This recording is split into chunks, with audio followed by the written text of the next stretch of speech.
The night I got engaged, my mother cried happy tears into her wine glass and said, "Baby, you found a good one." I believed her. I believed everything about that night, the restaurant with the white tablecloths, the ring that caught the candlelight, the way my boyfriend of 3 years got down on one knee and looked at me like I was the only fixed point in his universe. I was 29 years old, a registered nurse at Mercy General in Charlotte, North Carolina, and I thought I had built exactly the life I was supposed to build. The wedding was in October. Crisp air, orange leaves, a white church outside Asheville, where my grandmother had been married 42 years before.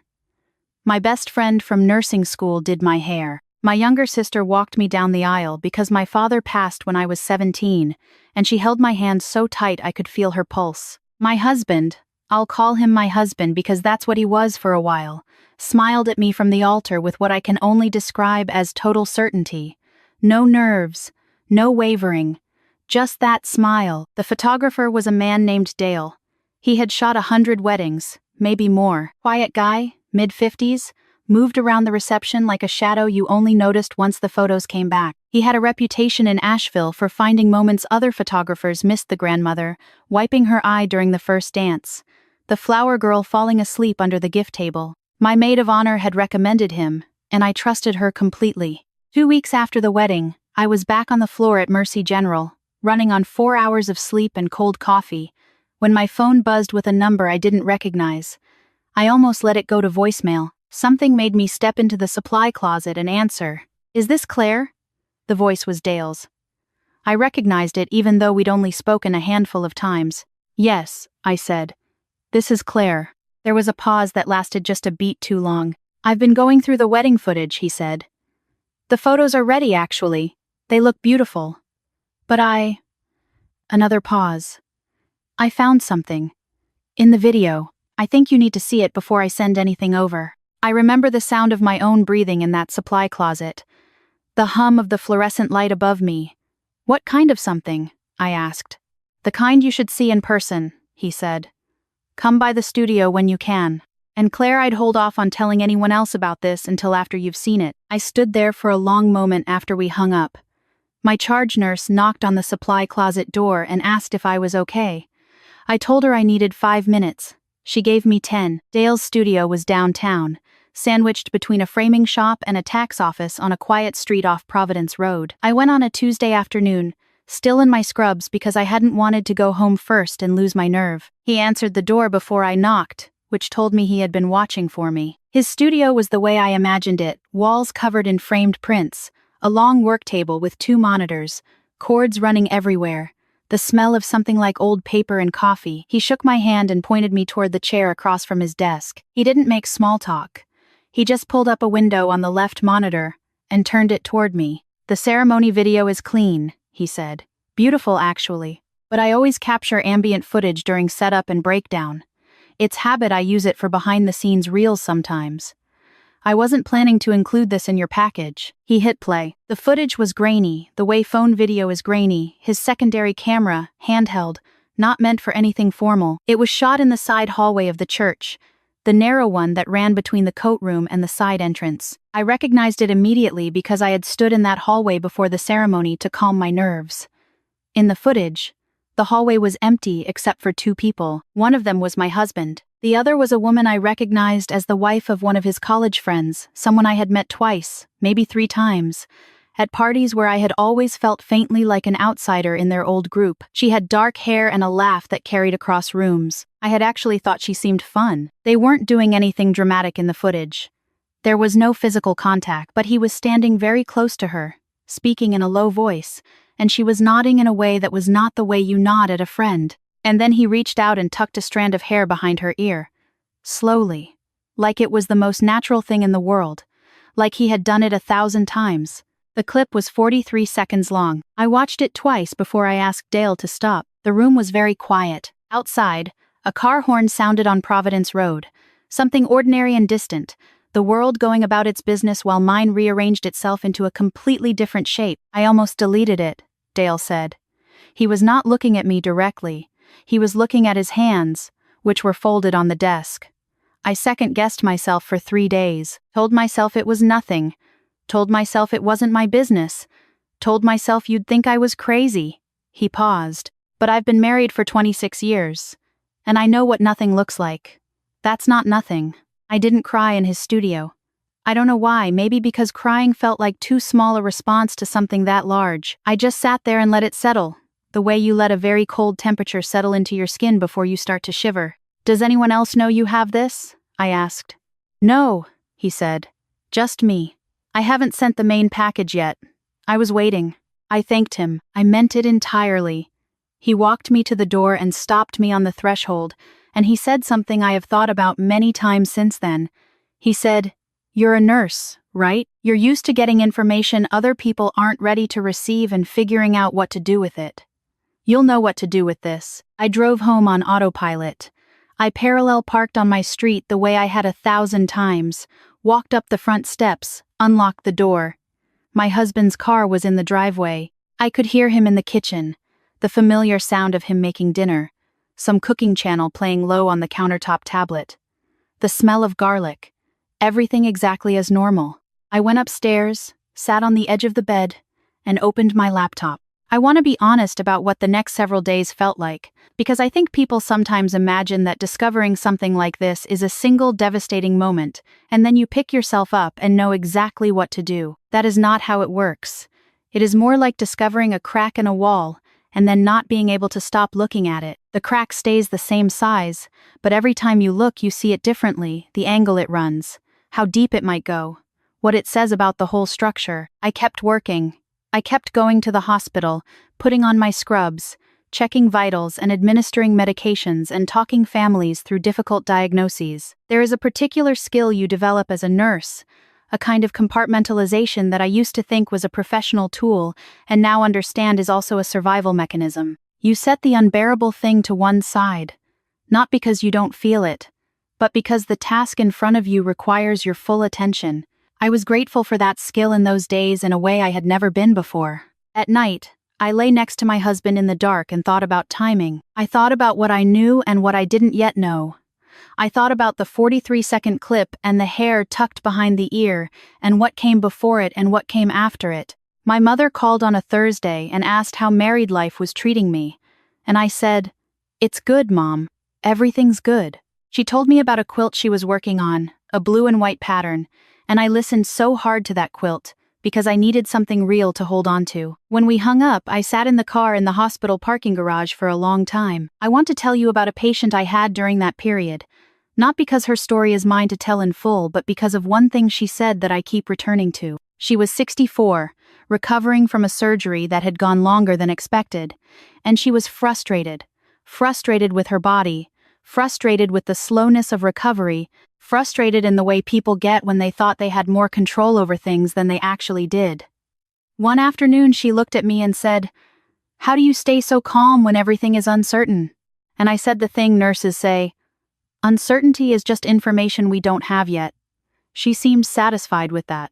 I was not, entirely. The information I still didn't have the shape and history of the thing I was living inside. I started to find it. Carefully, methodically, the way I would approach anything clinical. I was not looking for pain. I was looking for clarity.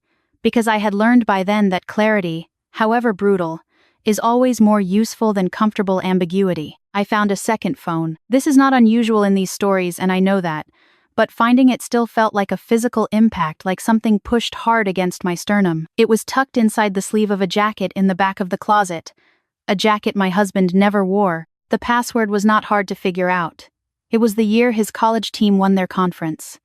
I had heard that story so many times.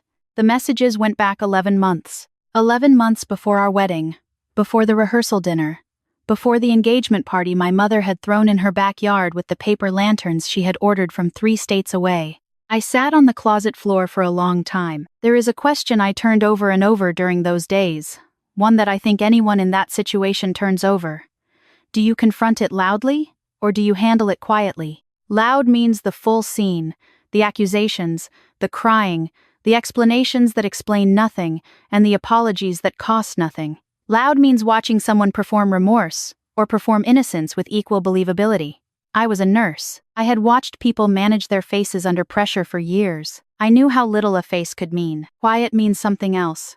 Quiet means you get to decide what comes next without anyone else shaping the narrative before you're ready. I chose quiet.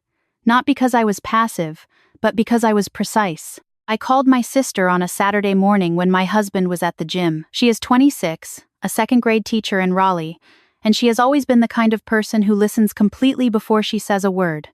I told her everything. There was a silence on the line, and then she said, "Okay, what do you need?" Not "are you sure," and not "maybe it's not what it looks like," and not "have you tried talking to him?" Just, "What do you need?" I told her I needed a few more days and a clear head and someone who knew what I was carrying. She said she would drive up that weekend. She did. She sat in my kitchen and drank coffee, and we talked about the quilt my mother was making, and the names of her second graders and the fall color coming in on the mountains.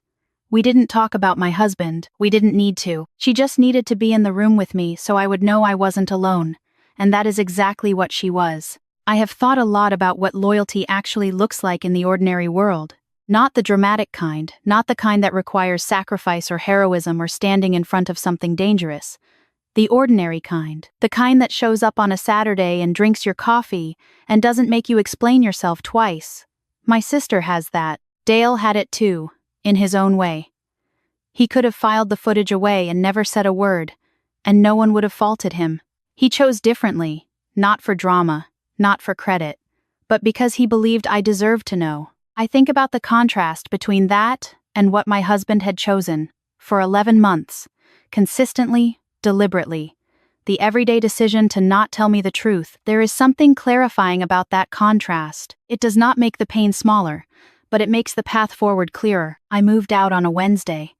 I had arranged it with my sister and with a colleague from Mercy General who had a spare room in her house in Noda and who asked no questions beyond "how soon do you need it?" I took my clothes, my grandmother's ring that I wore on my right hand, my nursing school graduation photo, the coffee maker my mother had given me, and a box of books. I left the wedding photos because I didn't know yet what I wanted to do with them. My husband was at work.